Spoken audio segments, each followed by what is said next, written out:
Bueno, nosotros estamos estudiando aquí, siempre libro por libro y vamos avanzando poco a poco. Estamos en Primera de Tesalonicenses. El día de hoy nos toca ver el capítulo 5. Ya mero terminamos la primera epístola. De hecho, fue la semana pasada cuando empezamos a ver el cierre del capítulo 4, que ya nos hablaba de que la voluntad de Dios es vuestra santificación en el versículo 3, y en el versículo 7 dice que es nuestro llamado la santificación. Y bien interesante, ¿no? Porque justo después, para cerrar el capítulo 4, nos está hablando de que el Señor viene por su iglesia, lo que es conocido por muchos como el rapto. Viene por su iglesia y no sabemos el cuándo, pero viene por su iglesia. Qué padre es recordar, ¿no? Por ejemplo, cuando Jesús estaba anunciándole a sus discípulos y diciéndoles de que no se turbe vuestro corazón, creed en Dios, creed en mí y creed en Dios, ¿verdad? Pues en la casa de mi Padre muchas moradas hay, si así no fuera os lo hubiera dicho, voy pues a preparar morada para vosotros. Y dice, y si os preparare, vendré otra vez y os tomaré a mí mismo para que donde yo esté, vosotros también estéis. O sea, ya estaba también anunciando. Cuando parecía que para los discípulos de que el arresto, el sufrimiento de Cristo Jesús anunciado significaría casi humanamente como que se caen los planes, ¿no?, de estos discípulos, porque oye, hemos venido siguiendo por 3 años o 3 a Jesús como nuestro líder, nos está discipulando y nos anuncia que va a sufrir, que ha de morir, como que se acaba todo. Estaban achicopalados, decimos en México, ¿verdad? Estaban entristecidos, pero dice, hey, no se turbe vuestro corazón. Creed en Dios, creed también en mí, ¿no? Y entonces les dice que va a preparar morada, y va a volver. Entonces ya venía él anunciando. Y es bien interesante también porque cuando tú ves el Antiguo Testamento, hay miles de referencias, según los estudiosos, de que en el Antiguo Testamento hay mucha profecía acerca de la venida del Señor. Y se estima, según los estudiosos, que hay más de 1800 referencias, fíjate bien, a la venida del Señor. Pero hay también como 17 diferentes libros que hablan acerca de eso. Y en el Nuevo Testamento hay más de 300 referencias de su venida. Y es algo maravilloso, ¿no?, de que el Señor viene. Y una vez estaba una niña, así como la escuela dominical, ¿verdad?, que ahorita fueron los niños a tomar clases, y regresa después de que le dieron la clase de la venida del Señor. Y entonces le llega a la casa con su mamá y le empieza a hacer unas preguntas. Oye, mamá, ¿tú piensas que Jesús va a venir? Y le dice, sí, mija, el Señor va a venir. ¿Y tú piensas que podría venir esta semana? Sí, yo creo que puede venir esta semana. ¿Tú crees que puede venir hoy? Sí, yo creo, mija, que puede venir el día de hoy. Entonces, ¿por qué no me peinas, por favor? Sí, ¿por qué no me peinas? Pero fíjate, esa inocencia estaba hablando de un alistamiento y de una preparación, ¿verdad?, para la venida del Señor Jesús. Quería esta niña en su inocencia, en su niñez, ser bien encontrada. Y así debe de ser como los hijos de Dios debemos procurar ser encontrados. Pero en el caso de nosotros que, bueno, ya debemos tener un cierto entendimiento y conocimiento y caminar en el Señor, precisamente saber de que la voluntad de Dios, como vimos en el capítulo anterior, y que el llamado de Dios es vuestra santificación. ¿Sí? Amén. Ahora llegamos, a propósito, al final del capítulo 3 decía que con voz de mando, con voz de arcángel y con trompeta de Dios, ¿recuerdas? Así es como sería la llegada por su iglesia del Señor. Pero ahora llegamos a una información adicional, como dice el versículo 1, y dice de la siguiente manera, dice, pero acerca de los tiempos y de las ocasiones no tenéis necesidad, hermanos, de que yo os escriba.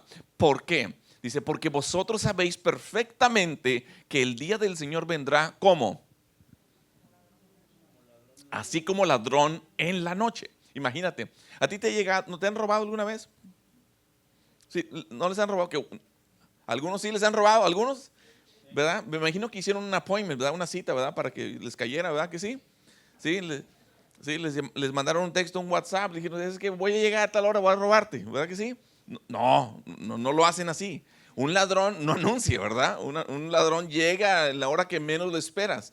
Y aquí Pablo, fíjate bien, es más, déjame regreso tantito al versículo 1. En el versículo 1 dice, acerca de los tiempos y de las ocasiones no tenéis necesidad, hermanos, de que yo os escriba. Pero en el versículo 2 dice, porque vosotros sabéis perfectamente, pero no está diciendo que sabe perfectamente los tiempos y las sazones o los tiempos y las ocasiones. Está diciendo que saben perfectamente que el día del Señor vendrá como ladrón en la noche, para que no confundamos, ¿verdad? En el versículo 1, no tenéis necesidad de que yo les escriba acerca de los tiempos y las sazones, porque nadie lo sabe. Nadie sabe esos detalles. Pero sí saben que va a venir como un ladrón en la noche. Ahora cheque el versículo 3. Dice que cuando digan paz y seguridad, entonces vendrá sobre ellos destrucción repentina, como los dolores de la mujer encinta, y no escaparán. Ahora muchos tenemos la idea, o hemos tenido la idea, de que el mundo está convulsionando y están pasando cosas terribles. Y sí, la verdad que sí.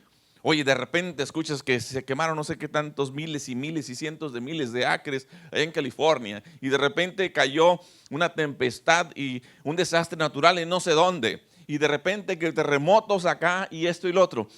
Y sí, son señales de los últimos tiempos, claro que sí.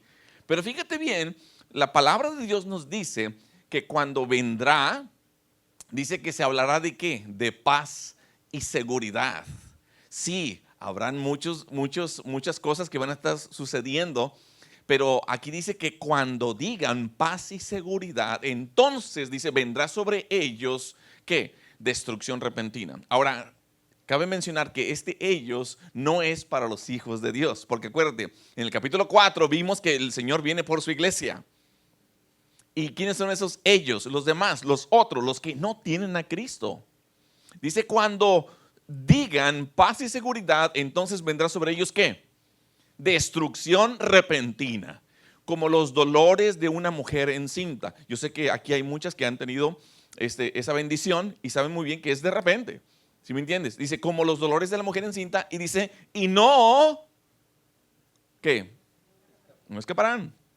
De esa no te escapas. El versículo 4 dice, mas vosotros, ahora fíjate bien cómo cambia la terminología, ellos y vosotros, ¿verdad? Esto es lo que nos ayuda a distinguir a los creyentes de los incrédulos, o aquellos que siguen rechazando rendir su vida a Cristo. Dice, mas vosotros hermanos no estáis en tinieblas. Ahora esa es una gran bendición. No estáis en tinieblas, para que aquel día os sorprenda como ladrón. El versículo que sigue dice, porque todos vosotros, ¿qué? Otra vez, los creyentes, ¿son qué? Hijos de luz. ¿Y son qué? Son hijos del día. No somos de la noche ni de las tinieblas. Por tanto, es decir, por lo anterior que les comento, dice, no durmamos espiritualmente como los demás. No durmamos, sino velemos y seamos ¿qué? Sobrios. Sobriedad es estar en mis facultades enteras, ¿sí?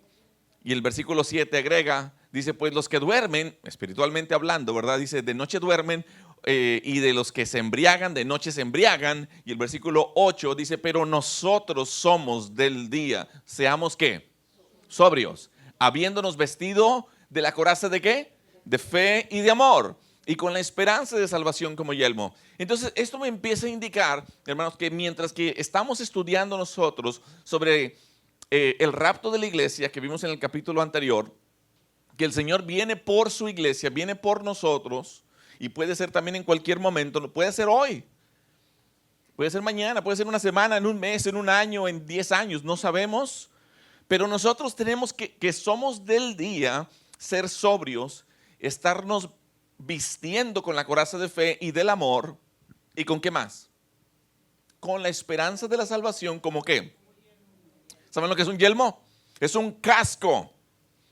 Es un casco. Si tú no te pones un casco, o bueno, has visto películas a lo mejor de guerra, de repente alguien no se puso el casco y en el intercambio de balas le dan en la cabeza y adiós, ¿verdad? Entonces el casco es para proteger la cabeza, ¿no? Entonces, con la esperanza de salvación como yelmo.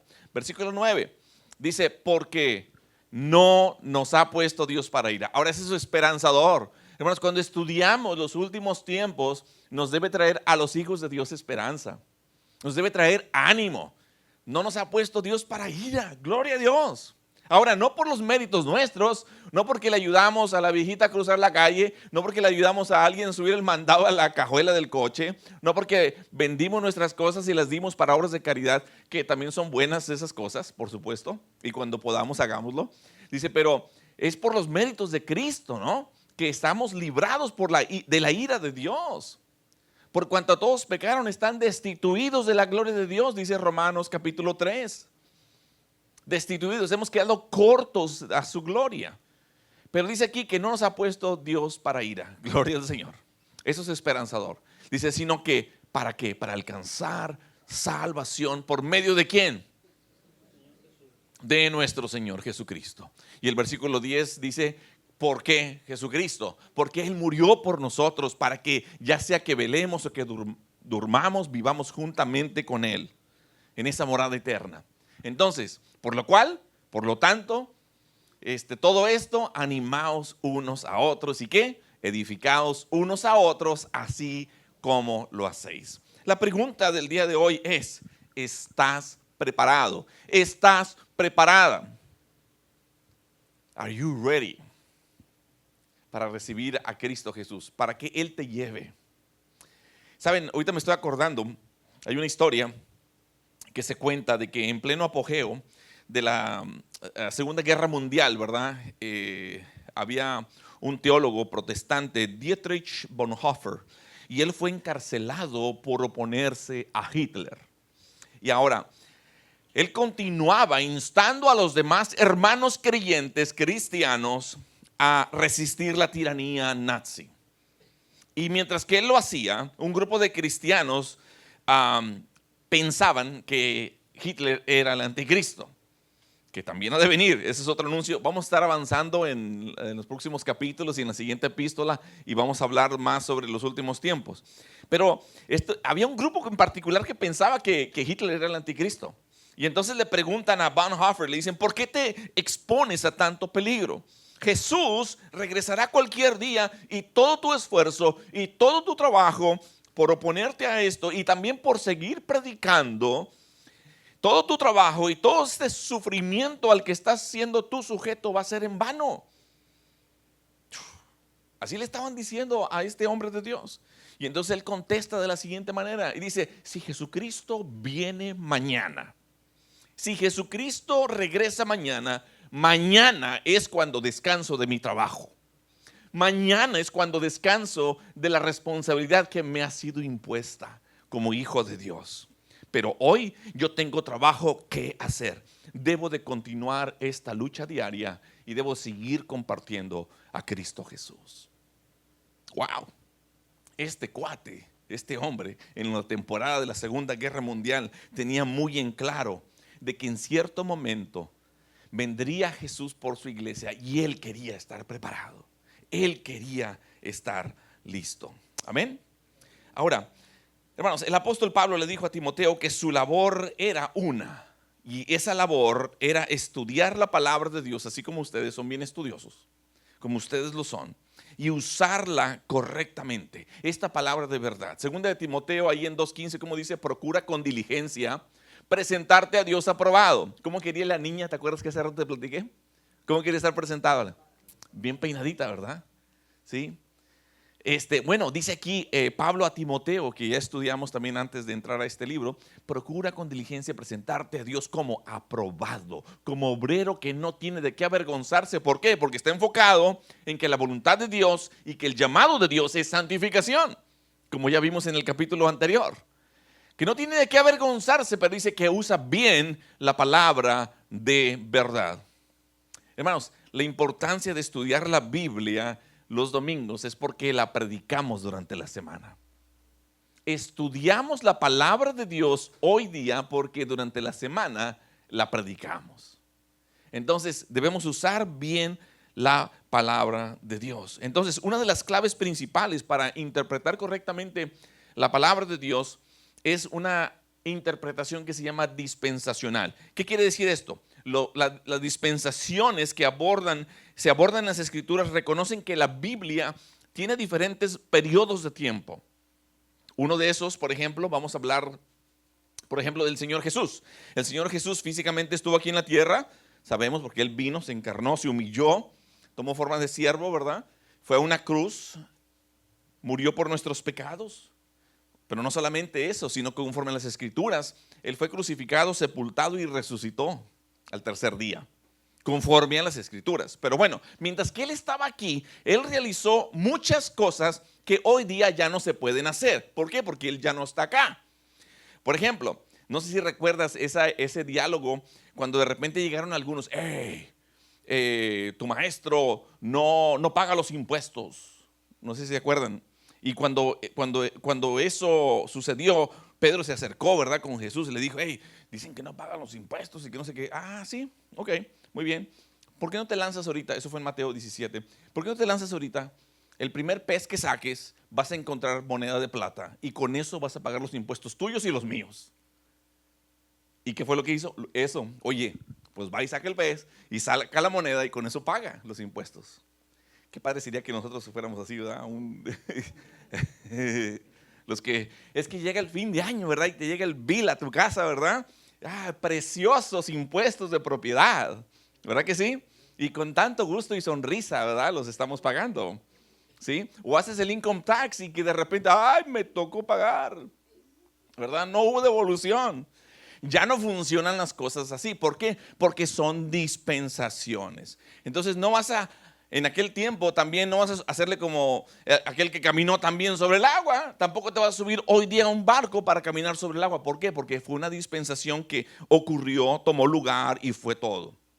Ahora, esas cosas sucedieron porque había una dispensación cuando el Señor estaba aquí. Ahora, en las dispensaciones han habido muchas. Por ejemplo, hubo una dispensación, por ejemplo, que estaba centrado en Adán y Eva, ¿verdad? En el Edén hubo otra dispensación donde estaba Abraham, estaba Israel, estaba la tierra prometida. Esa fue otra dispensación. Estaba la del Antiguo Testamento, conocida como la ley. Ahora nosotros, tú y yo, estamos viviendo en lo que conocemos la era de la gracia. O también la era de la iglesia. Pero también habrá un espacio que se va a conocer como el juicio de la gran tribulación. Uf, esa es la que no quieres estar, la que no queremos estar. Fíjate bien lo que dice aquí, regresando a 1 Tesalonicenses 5, 1 al 2. Pero acerca de los tiempos y las ocasiones no tenéis necesidad. Ahora fíjate bien, se utiliza tiempo, se utiliza ocasiones, pero también hay otra palabra más en el versículo 2. Dice, pero vosotros sabéis perfectamente que el día, tiempos, ocasiones y día. Ahora, bien interesante, ¿por qué? Porque las palabras en el original son estas. Por ejemplo, la primera, cuando habla de tiempos, es la palabra en griego cronos, de donde viene cronómetro, cronología, es la raíz de esa palabra. Pero luego después la otra palabra, cuando dice ocasiones o cuando dice épocas, según la traducción de Biblia que tú tengas, es la palabra kairos. Esa es una palabra diferente. Entonces hay varias duraciones o espacios de tiempos cronológicos. Pero luego después están otros que son el tiempo kairos. Ese es el tiempo de Dios. Es decir, periodos de tiempo medidos específicos donde suceden cosas que Dios quiere en particular obrar. Pero luego la tercera frase, que viene siendo el día del Señor, es una palabra compuesta que es heimera y también combinada con kurios, que es Señor, por eso es día del Señor. Y eso tiene que ver con ese día específico del juicio del Señor, conocido para ti y para mí, según la Biblia, como el día del Señor, y que allí va a ocurrir muchas cosas. Ahora, cuando nosotros pensamos en día, pensamos en 24 horas. Pero aquí este es un periodo donde van a suceder diferentes cosas y no necesariamente en un reloj como el que tú y yo conocemos, que cuenta 24 horas. Van a ser diferentes cosas. De hecho, y como un ejemplo, ¿te acuerdas que en Génesis está la creación? En este día hizo esto, en este otro día hizo esto otro, en este día hizo esto otro. Pero luego después, en Génesis, ahí hay un versículo que dice, y todo esto, la creación de los cielos y la tierra los hizo en este día, pero se refería a toda la semana. Entonces, cuando dice aquí día del Señor, no se refiere a 24 horas. Se refiere a diferentes cosas que van a estar sucediendo. Pablo acaba de terminar aquí una sección donde dio una descripción importante del rapto a la iglesia en el capítulo 4. Y ahora aparentemente habían algunos tesalonicenses que estaban confundidos, así como tú y yo. A lo mejor estamos aprendiendo juntos, ¿verdad? La siguiente epístola, la segunda, vamos a ver más detalles, ¿ok? Habla más. Pero tenían más que nada una confusión respecto a la tribulación. El tiempo que va a ocurrir después de que Jesús se lleve a su iglesia. Ok, la verdad bíblica del día de hoy es esta, que en vista del hecho de que no estamos destinados a la ira, sino más bien para el rapto, tenemos la responsabilidad de ¿qué? De animarnos, de edificarnos mutuamente unos a otros, pero también recordándonos de que debemos estar alertas, que debemos estar sobrios para continuar desarrollando ciertas actitudes y también en obediencia ciertas acciones mientras que estamos ahora en la era de la gracia. Entonces debe de animarnos. Ahora, así como le dijo a los tesalonicenses, no necesitan saber tanto detalle, ¿me entiendes? Lo que sí deben de saber es de que Jesús viene por su iglesia y que el día del Señor también vendrá así repentinamente, así que esténse preparados. Y vamos a ver cosas muy interesantes el día de hoy. Muy bien, vamos a ver 6 pensamientos que Pablo tenía en mente y que quiere transmitir en este pasaje. Son 6 pensamientos donde primero nos dicen no necesitas que escriba más. Sabes cómo llegará ya el día del Señor. Conoces también la verdad posicional en la que estás proféticamente de ti mismo porque tú sabes muy bien cuál es la identidad que tienes en Cristo. También dice nuestra condición no es de noche, nuestra condición es de día y por lo tanto debe afectar la manera en cómo yo vivo el resto de mi vida. ¿Cómo afecta mi manera de vivir mientras que de hoy al día que Cristo venga, cómo debo de vivir? Y también mi destino futuro debe afectar mi estilo de vida hoy día. Así que vamos a ver estos pensamientos. Y el primero es que no necesitas que escriba más. Versículo 1. Acerca de los tiempos y de las ocasiones que no tienes necesidad de que les escriba. Oh, ok. Entonces, Pablo quiere decir que le había dedicado mucho tiempo a esta iglesia en Tesalónica para darles muchas instrucciones, enseñanzas, relación acerca de los tiempos y las ocasiones. Qué tremendo, ¿no? Haber estado allí y haber recibido tanta enseñanza. Estos tesalonicenses eran conocedores de los asuntos del tiempo dispensacional que Pablo les dice aquí. Es más, en cierta forma les está diciendo, ni siquiera tengo que escribirles sobre la escatología bíblica. No les tengo que escribir acerca de eso. Y esto me remonta también, no sé si te recuerdas que en Hechos capítulo 1, versículo 8, es cuando ya el Señor Jesús, después de que resucitó, ¿verdad? Por supuesto, y asciende, alguien le preguntó, ¿qué fue lo que le preguntaron? Ya estaba resucitado Cristo y le preguntaron, oye, ¿vas a restaurar el reino? ¿Y qué fue lo que contestó Jesús? Le dijo, no os toca a vosotros saber ¿qué? Los tiempos o las sazones. ¿Qué palabras que creen que están usando Jesús ahí? Cronos y Kairos. No les toca a vosotros saber los tiempos o las sazones que el Padre puso en su sola potestad. Enfóquense en esto. Versículo 8. Recibiréis poder cuando haya venido sobre vosotros el Espíritu Santo y me van a ser testigos en Jerusalén, en Judea, en Samaria y ¿hasta dónde? Hasta el último de la tierra. ¿Vas a restaurar el reino? Ustedes no tienen por qué preocuparse de esos detalles. Yo voy a volver. Voy a venir por la iglesia. Voy a venir por aquellos que seguí con el Espíritu Santo. Pero mientras tanto, ustedes enfóquense en una cosa. Sean testigos aquí, allá y acullá. Sean testigos en McAllen, en Condado Hidalgo, en el Valle del Río Grande, en Texas, en Estados Unidos y hasta lo último de la tierra. No les toca a ustedes saber los tiempos y sazones. Y eso fueron palabras del Señor Jesús, Jesús resucitado. Ese debe ser nuestro enfoque. Nuestra inversión de esfuerzo, dedicación, inclusive hasta recursos, debe ser todo en esto. en hacer discípulos de Jesús hasta lo último de la tierra. Y mientras estamos haciéndolo, estar en santificación, porque esa es la voluntad y es el llamado de Dios. Vamos a ver cuál fue el segundo pensamiento. El segundo pensamiento, sabes cómo llegará el día del Señor. Checa el versículo 2. Dice de la siguiente manera. Dice, porque vosotros sabéis perfectamente que el día del Señor vendrá como ladrón en la noche. Ahora dice, saben perfectamente. Ese adverbio, ¿cómo se llama? Sí, adverbio, ¿verdad? Ustedes saben perfectamente, porque yo les he enseñado con gran precisión esto, con claridad, el plan profético de Dios. Les he enseñado a ustedes acerca del rapto, la tribulación y el surgimiento inclusive también del anticristo. Fíjate bien, la era de la gracia es en la que estamos, llega el rapto, pero también viene allí junto con pegado el día del Señor. El tiempo en que vivimos es una dispensación conocida como gracia, y esa es la manera en que Dios está manejándose hoy día. Por eso hemos sido alcanzados con su gracia, y también Dios está usando a la iglesia para dar a conocer o administrar la gracia con los gentiles o con los no creyentes, con los incrédulos. Te está usando a ti y a mí de esa manera.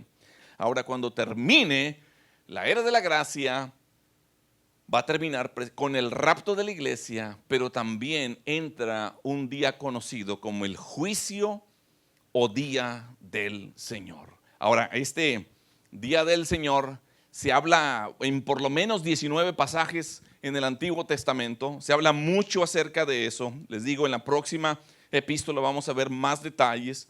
Pero el enfoque paulino en esta ocasión y en este pasaje se enfoca en la fase de juicio. Hay dos fases, y lo queremos ver en dos fases este día del Señor. Es que la primera fase es el juicio o la ira o 7 años de tribulación. Y luego después viene una frase de bendición conocida como el milenio que le sigue a la tribulación. Entonces, va a ser un tiempo, el día del Señor, donde Dios va a derramar ira.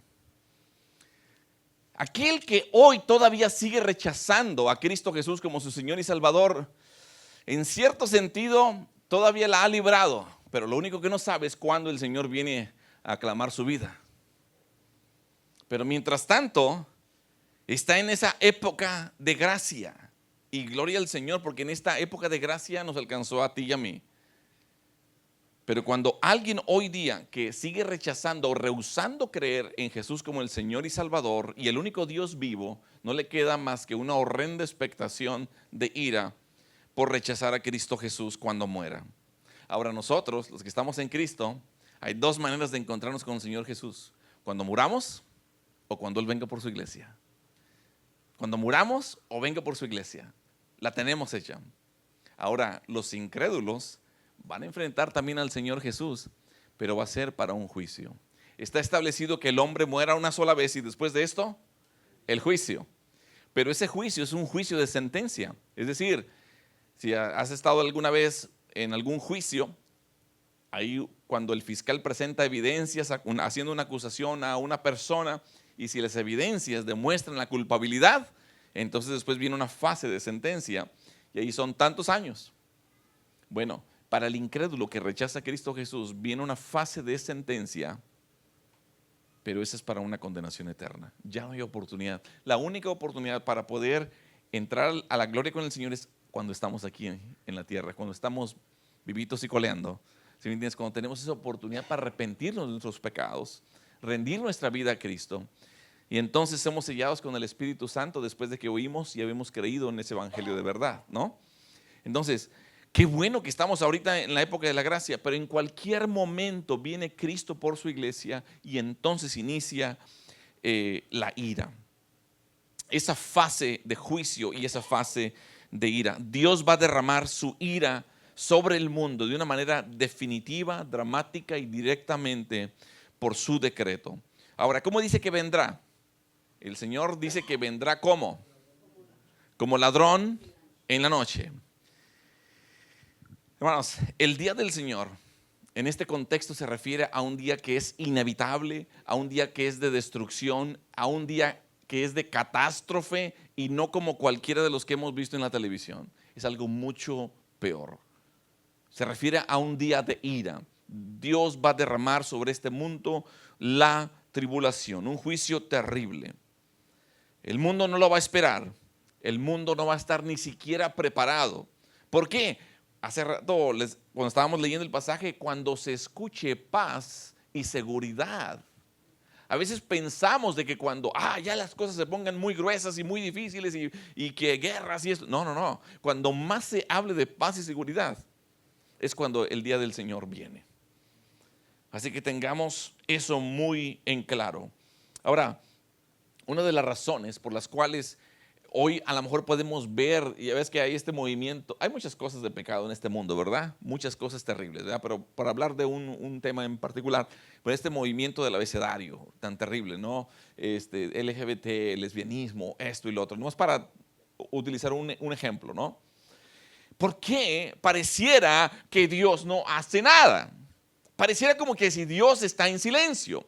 Escuchamos de terribles masacres aquí y allá, de guerras y esto, cosas terribles que pasan. ¿Por qué pareciera que Dios está en silencio? ¿Por qué pareciera como que Dios no hace nada? ¿Por qué? Porque estamos en la era de la gracia.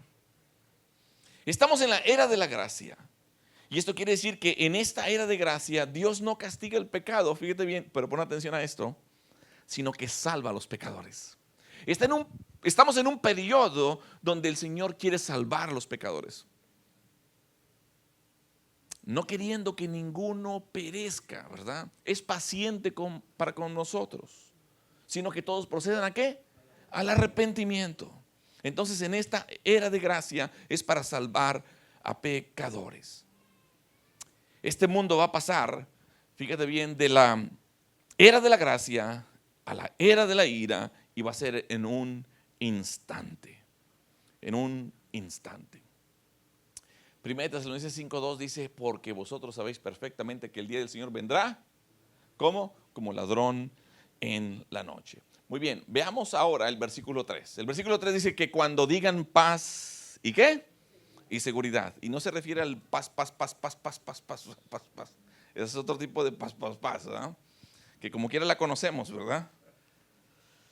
No, está grueso. Yo no sé si has estado tú en un tiroteo, ¿verdad? A mí me tocó una vez, brevemente. Venía yo de Reynosa, yo fui a unas conferencias de discipulado, era de noche, y venía por el canal Rode, creo que se llama, o en Saldúas, el canal Saldúas, el que está ahí, que atraviesa la ciudad de Reynosa, ¿no? Y yo estaba esperando voltear así para la izquierda, el puente elevado, y luego ya dirigirme hacia el puente.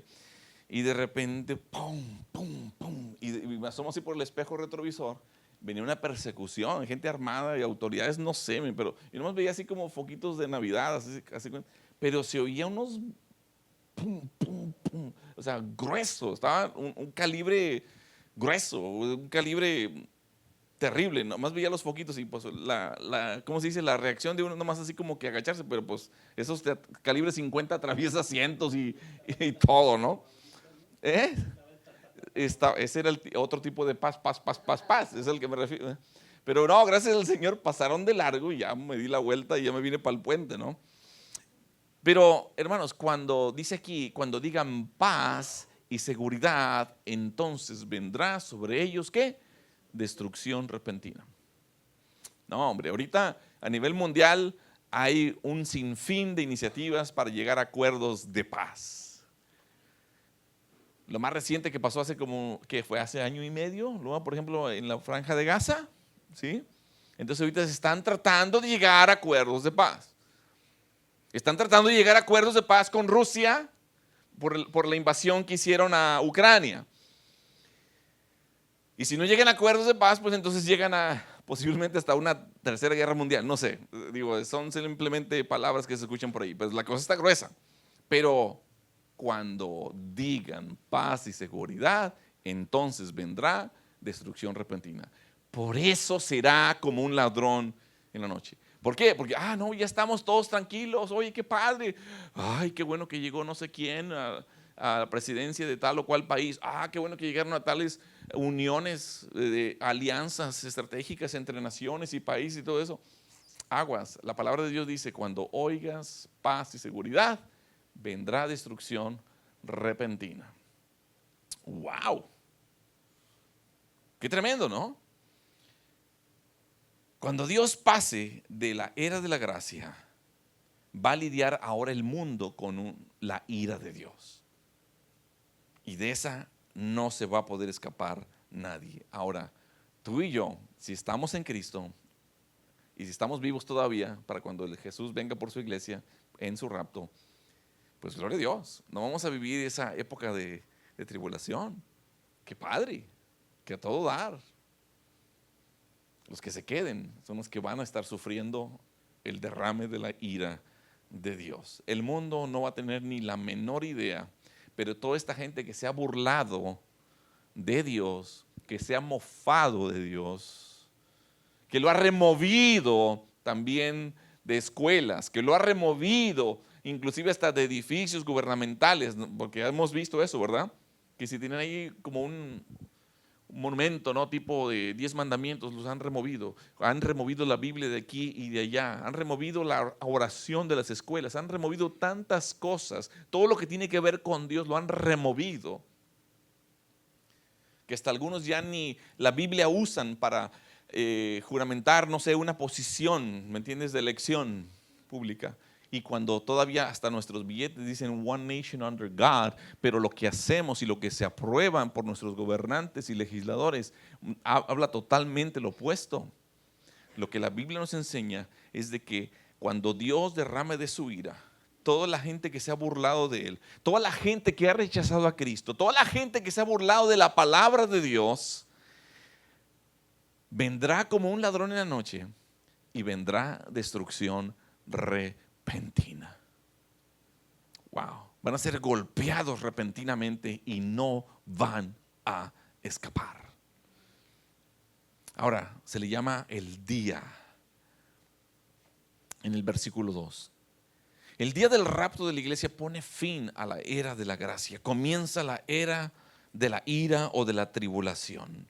Y bueno, Pablo va a explicar más de esto en la segunda carta de Tesalonicenses cuando lleguemos allá. Pensamiento número 3. Conoces la verdad posicional y profética sobre ti mismo, y esto debido a Cristo Jesús. Fíjate bien lo que dice el versículo 4. Dice: mas vosotros, hermanos, no estáis en tinieblas. O sea, bendito Dios. Él nos ha trasladado de las tinieblas a su luz admirable, ¿sí o no? También en Mateo Jesús dijo: hey, vosotros sois la luz del mundo. No estáis en tinieblas para que el día os sorprenda como ladrón. Y el versículo 5 dice: porque todos vosotros sois hijos de luz. Vosotros, ¿cuántos están en Cristo aquí? Dice que eres un hijo de luz, eres una hija, hijo de luz, eres una hija, eres un hijo del día. Dice: no somos de la noche ni de las tinieblas. Esto está maravilloso. Aquí hay varias realidades, ¿no? Y las realidades que vemos aquí es de que los creyentes no viven en tinieblas. Así que todo creyente, todo hermano, toda hermana debe saber que no vive en tinieblas en lo que respecta a conocer la verdad y también lo que respecta a experimentar la ira. No vives en tinieblas, no vives a oscuras, vaya. Los creyentes no van a ser alcanzados por el día de la ira. Eso es algo bueno. No por lo bueno que nosotros somos, sino por la obra completa realizada en la cruz de Cristo Jesús, su muerte y su resurrección. Pero también los creyentes somos hijos de luz, no del día. No estamos destinados a las cosas que Dios va a derramar sobre los hijos de las tinieblas, y los creyentes no son hijos de la noche, sino de las tinieblas. Es decir, el día del Señor es un tiempo dirigido, fíjate bien, a los hijos de la noche y de las tinieblas. La familia de Dios, tú y yo, no seremos golpeados por ese juicio de ira. ¿Por qué? Porque somos hijos de luz. ¿Alguien dice amén? Amén, gloria a Dios por ello, y le debemos dar gracias. Por eso le adoramos, porque nos ha librado de esta, y nos ha librado de muchas que ni cuenta nos hemos dado, ¿verdad? Pensamiento número 4, ya me lo termino en 2 horas. Ya le bajé, eran 4 antes, eran 4. Fíjate bien, nuestra condición de no noche, ¿verdad? Porque dice que no somos de la noche, ¿verdad? Debería hacernos también diferentes al resto de las personas. Fíjate lo que dice el versículo 6. Dice: por tanto, no durmamos como los demás. ¿Te fijas? Como los demás. Dice: y velemos y seamos como sobrios, pues los que duermen no de noche duermen, y los que se embriagan de noche se embriagan. La palabra los demás es fundamental aquí para comprender a Pablo. Dice los demás, en griego significa los otros, ¿sí? Y se refiere a los que se quedan, a eso se refieren. Entonces esto tiene connotaciones directamente con el rapto, ¿verdad? En el capítulo 4 nos fuimos, o sea, si nos tocó estar vivos cuando venga Cristo por su iglesia, ¿verdad? Los otros son los que se quedan, ¿sí? Entonces el énfasis de Pablo aquí es de que tenemos que nosotros tener un énfasis muy diferente en nuestro diario vivir, nuestro estilo de vida mientras que estamos aquí todavía.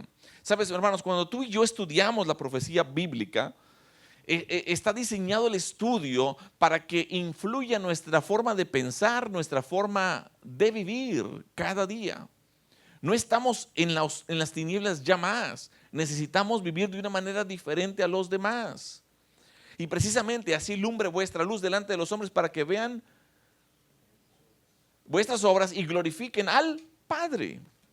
La manera en que se van a dar cuenta en tu trabajo va a ser a través de tu honestidad, de tu integridad, de tu puntualidad, de tu dedicación, el esmero que le pones al trabajo, la excelencia, la calidad con lo que lo haces.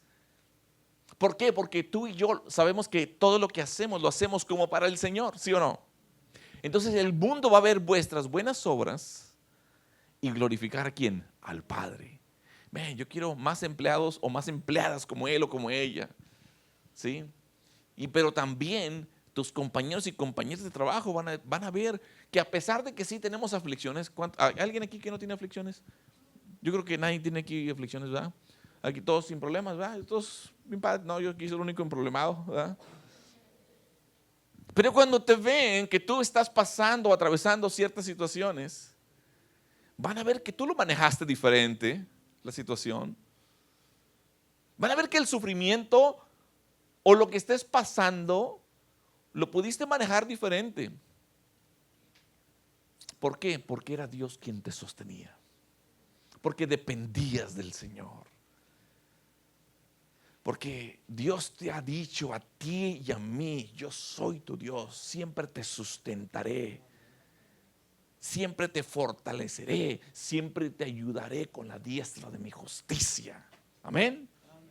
Entonces la gente va a poder ver un estilo de vida muy diferente. Hermanos, no estamos en estado de tinieblas, no estamos en estado de oscuridad, no somos de la noche, somos hijos de luz, somos hijos del día. Qué tremendo, ¿verdad?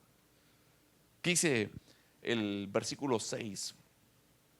Dice: por tanto, no durmamos como los demás, sino velemos y seamos sobrios. Pues los que duermen, de noche duermen, y los que se embriagan, de noche se embriagan. Entonces, fíjate bien, debemos vivir nuestras vidas, es decir, ¿de qué forma? Bueno, no debemos dormir. No debemos dormirnos en nuestra vida espiritual, porque sabemos que seremos arrebatados, primeramente. Número 2, debemos estar alertas,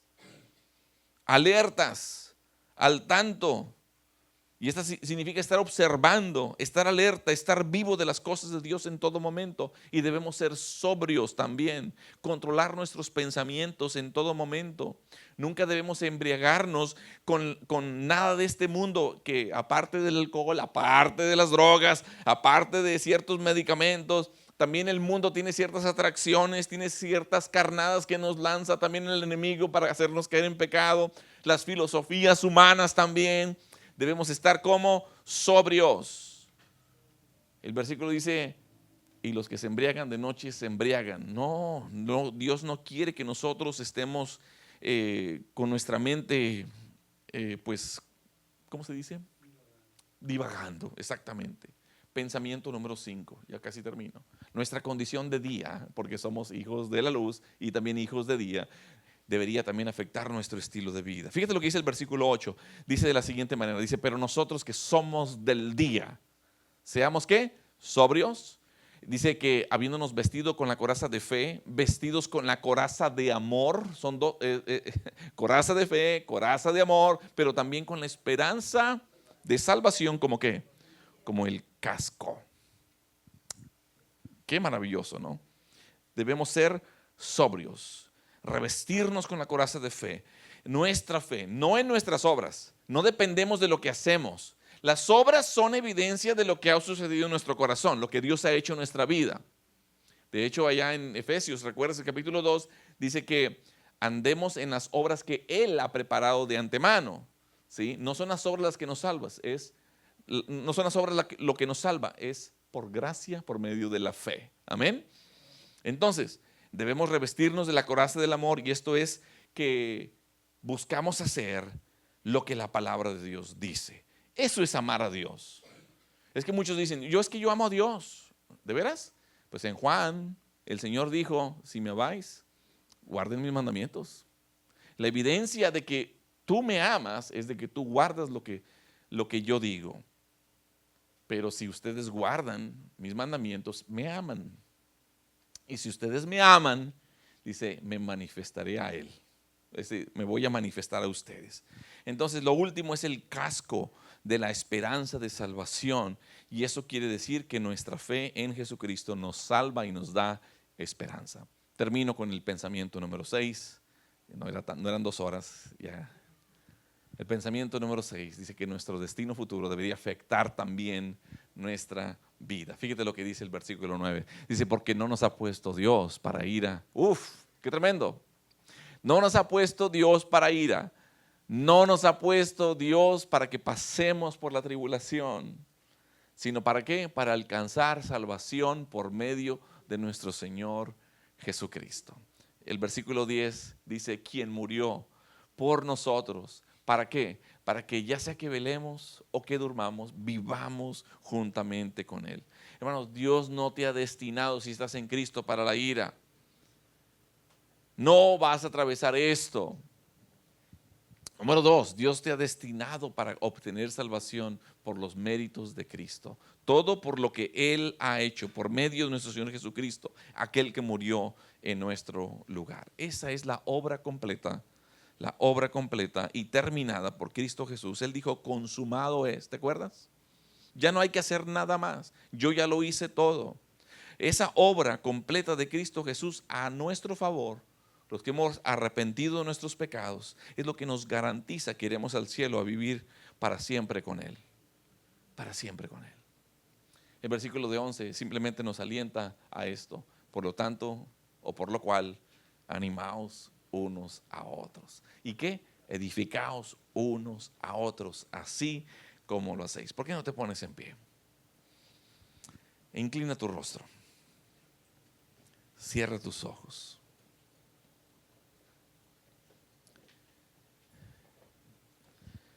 Ahí medita lo siguiente. Hubo un hombre en 1936 que se llamó Herbert Lockyer. Medita esto. Él dijo esto. Dijo, hay un hombre en aquella gloria a quien he amado durante muchos años. Él ha limpiado mi conciencia culpable. Ha desterrado todos mis temores. Él vendrá en un instante, en un abrir y cerrar de ojos, y no habrá tiempo para que digas adiós a nadie. No habrá tiempo para besar al esposo, no habrá tiempo para abrazar a la esposa amorosa, si tan solo están unidos en los lazos de la vida santa. Y terminaba él diciendo estas preguntas. ¿Estás listo, cristiano? ¿Estás listo para ese sonido de trompeta? ¿Estás listo para esa voz de mando, para esa voz de arcángel? ¿Su venida te hará temblar o te llenará de gozo? Una de dos. Estás caminando, estás hablando con Dios a diario, estás cuidando esa relación con Dios. Vives tan cerca del cielo que un soplo te va a transportar allí de inmediato. Ojalá y que sí. Oremos. Padre Dios, gracias por tu palabra. Estamos viendo, Señor, solamente tal vez algo así por encimita, pero una realidad que nos transmites hoy es de que Jesús viene por su iglesia y debemos estar preparados. Que mientras que Él venga, tu voluntad y tu llamado para nosotros es la santificación. Y mientras que estamos acá, Así como Jesús le dijo a aquellos que le preguntaron, ¿restaurarás el reino? No, no les toca a vosotros saber los tiempos y sazones, pero recibiréis poder cuando haya venido sobre vosotros el Espíritu Santo y me seréis testigos. Padre Dios, si acaso hemos sido negligentes en este llamado, en esta voluntad tuya de santificación, si hemos sido negligentes también, Señor, de ser testigos, hoy queremos pedirte perdón. Hoy queremos pedirte perdón y ayúdanos, Padre, a vivir alertas, sobrios, velando, porque en cualquier momento viene Cristo por su iglesia. Que nos halles, Señor, haciendo tu voluntad. Así con los rostros inclinados. Los que hemos rendido nuestra vida a Cristo Jesús no somos nada especial. El único que es especial es Cristo, quien murió y resucitó y que hizo una obra completa, y que una vez que Él nos demostró esa gracia, porque estamos hoy día en la era de la gracia, pudimos arrepentirnos porque nos convenció de pecado, de justicia y de juicio, y luego Él nos perdonó y nos selló con su Espíritu Santo, y hoy podemos tener esa esperanza viva por medio de la resurrección de Cristo Jesús. Pero si acaso tú no has rendido tu vida a Cristo Jesús, hoy es el día de salvación. ¿Por qué no hoy oras, ahí donde estás? Dile con todo tu corazón a Dios de la siguiente manera. Dile: Padre Dios, me arrepiento de mi pecado. Reconozco que Cristo murió en la cruz por mí, derramó su sangre y que esa sangre puede limpiarme de toda maldad. Hoy me reconozco pecador. Me arrepiento, Señor, pero te pido que me perdones.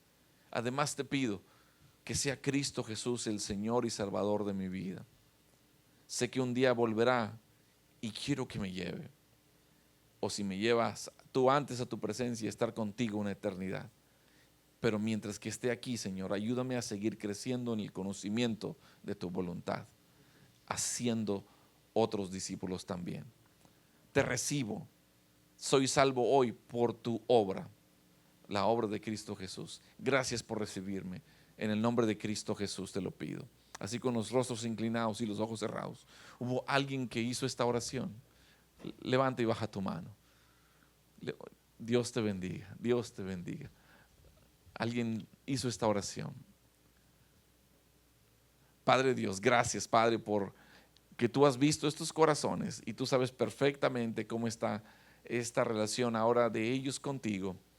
Te ruego, Padre, que tú sigas honrando la fe de ellos y sobre todo a nosotros animando para que, Señor, sigamos contándole al mundo del grande amor desplegado en la cruz, la muerte y resurrección de Cristo, la salvación que podemos tener en Él, la salvación siendo testigos tuyos, obedientes. Amén y amén. Dios les bendiga, hermanos, y un aplauso a Cristo Jesús.